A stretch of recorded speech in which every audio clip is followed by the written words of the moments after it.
There'll be a great card of wrestling at the Recreation Center in Shelby, North Carolina on Wednesday, October 19th. It'll be for TV taping with the Assassins 1 and 2 and Paul Jones. Dory Funk Jr., Scott McGee will be there, Mark Youngblood, and Ric Flair.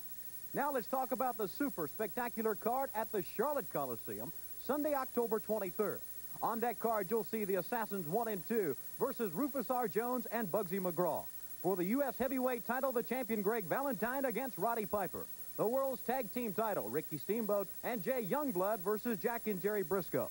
At a no disqualification match, Dick Slater and Bob Orton Jr. will take on Wahoo McDaniel and Ric Flair. As we told you, the U.S. heavyweight title is on the line, and here's the champion, Greg Valentine. It's the last time, too, that it's going to be on the line to Roddy Piper. Every time I come to the Charlotte Coliseum, it's always Roddy Piper. Roddy Piper wants the U.S. heavyweight championship. Roddy Piper wants Greg Valentine.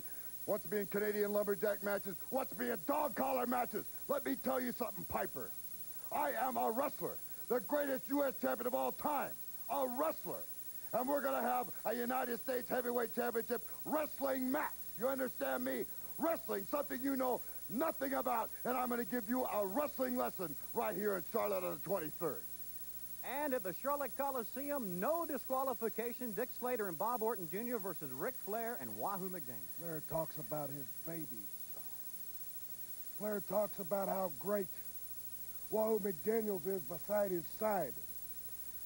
Flair talks about putting Bob Orton Jr. and Dick Slater in the hospital. No disqualification. That means anything goes. But you know something, Ric Flair? And you're listening to this real close. Because that ambulance can take you just as well as it can take Bob Orton Jr. and I. And Bob Orton Jr. and I are not backing up. Because you don't have a ball bat anymore. You're a man just like us. And you can feel the pain because you know what pain feels like. When you put a man's head between your legs and you pick him up and you drop him, you can feel every vertebrae in the neck twist and compress. Well, Ric Flair, what you've done now, Daddy, has put you and Wahoo McDaniels in a no disqualification match in Charlotte. The pile driver's legal, Flair.